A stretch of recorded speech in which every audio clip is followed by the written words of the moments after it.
The thing that terrifies most isn't death, poverty, or loneliness.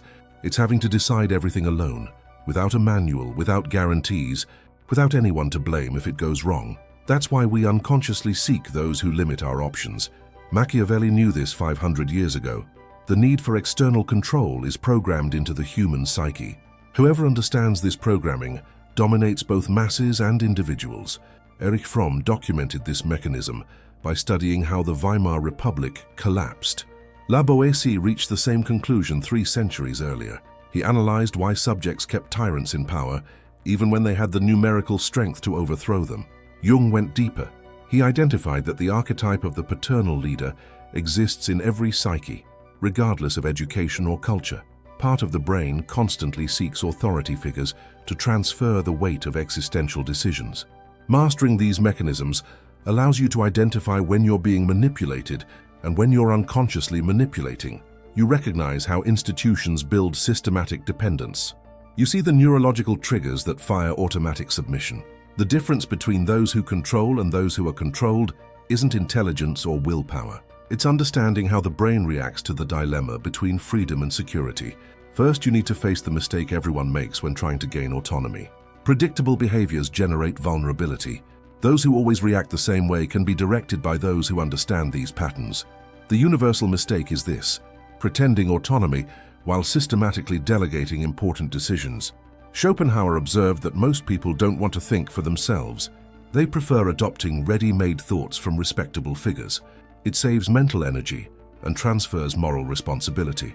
If the idea goes wrong, the blame belongs to whoever suggested it, not whoever followed. This pattern manifests in 2 main forms. The first form is compulsive opinion gathering before any important decision. The goal isn't to gather information. It's to find someone who will take responsibility for the choice. Career changes, investments, or relationships always preceded by multiple consultations until finding external validation.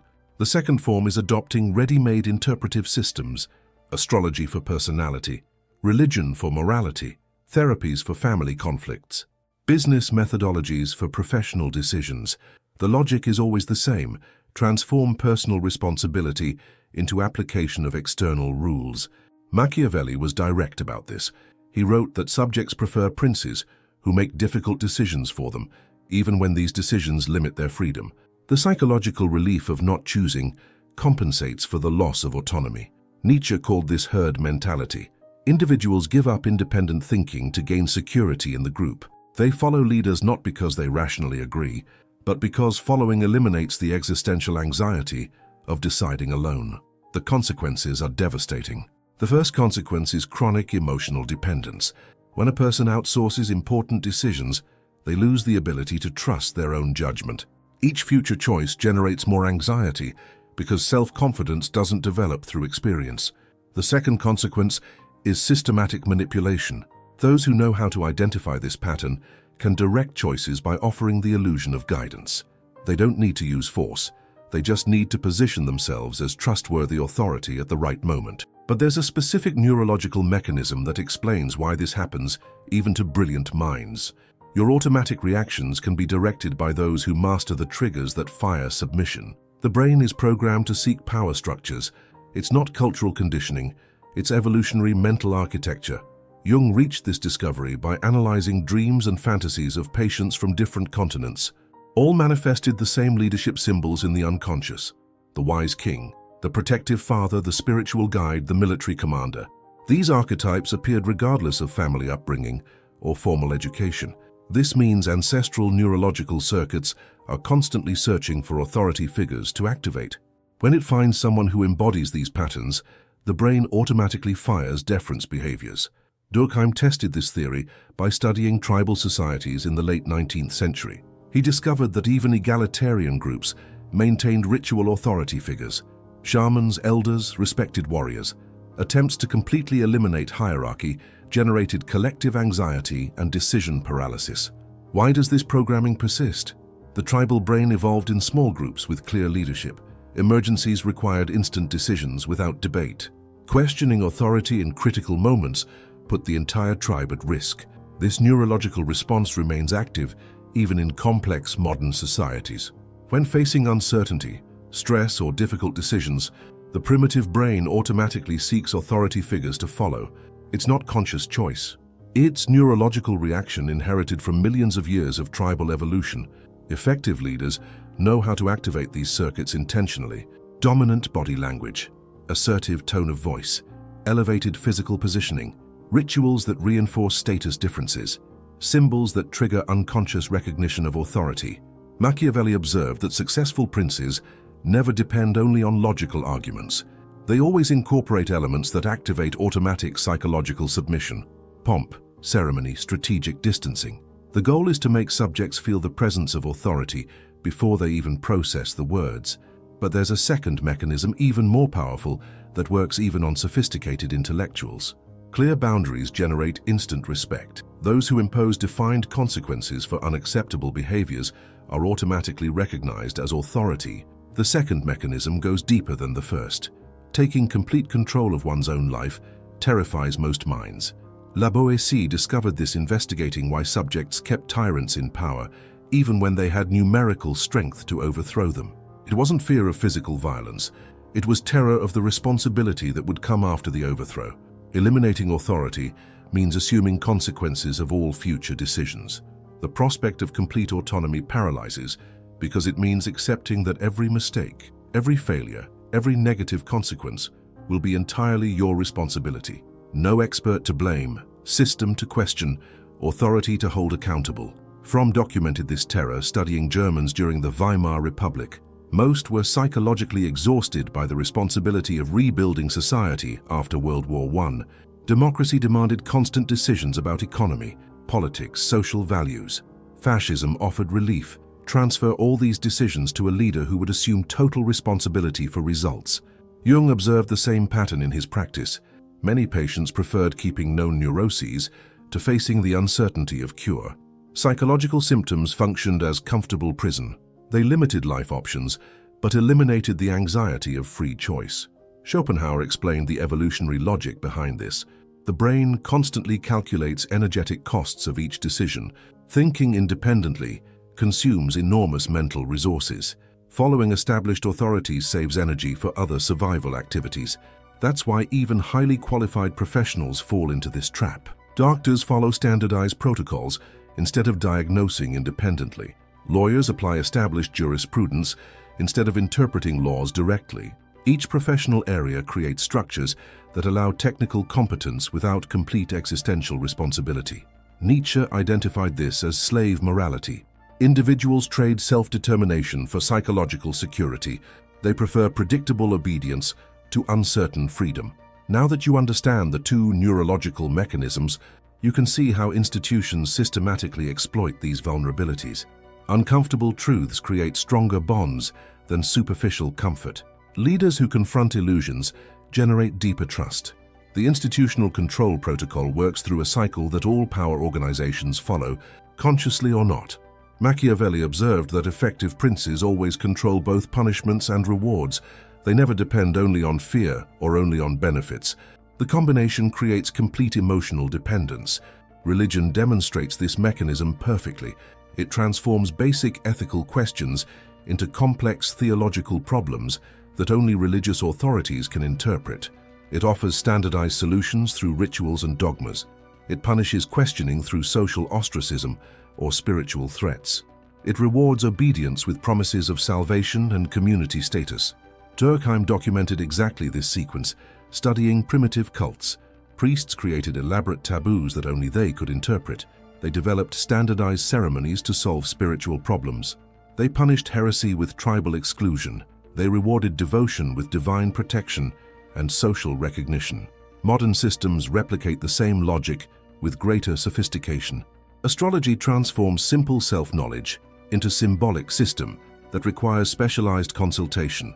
Psychotherapy transforms normal emotional conflicts into disorders that demand prolonged treatment. Formal education transforms natural learning into process that requires institutional certification. Jung realized that even he unconsciously followed this pattern with patients. Instead of promoting psychological self-determination, he created prolonged analytical dependence. He recognized that many therapists indefinitely prolong treatments because they depend financially and emotionally on patients' constant need. The crucial difference lies in the final objective. Legitimate control seeks to develop progressive autonomy. Exploitative manipulation seeks to maintain permanent dependence. The criterion is simple. Is the authority preparing you to dispense with their guidance or creating lifelong need for their presence? But not all control is destructive manipulation. There's fundamental difference between necessary leadership and systematic exploitation. Direct confrontation with uncomfortable truths develops deeper respect than constant validation. The objection is inevitable. Not all control constitutes destructive manipulation. Some types of authority are necessary for basic functioning of civilization. Machiavelli made crucial distinction between princes who govern through virtue versus those who depend only on fortuna. Virtue means developing real competence in the governed, preparing them to assume progressively greater responsibilities. Fortuna means maintaining power through external circumstances and permanent artificial dependence. The difference lies in the final objective and methods employed. Legitimate authority has specific characteristics. It establishes clear rules with visible educational purpose. It explains the logic behind imposed limitations. It gradually transfers responsibility as competence develops.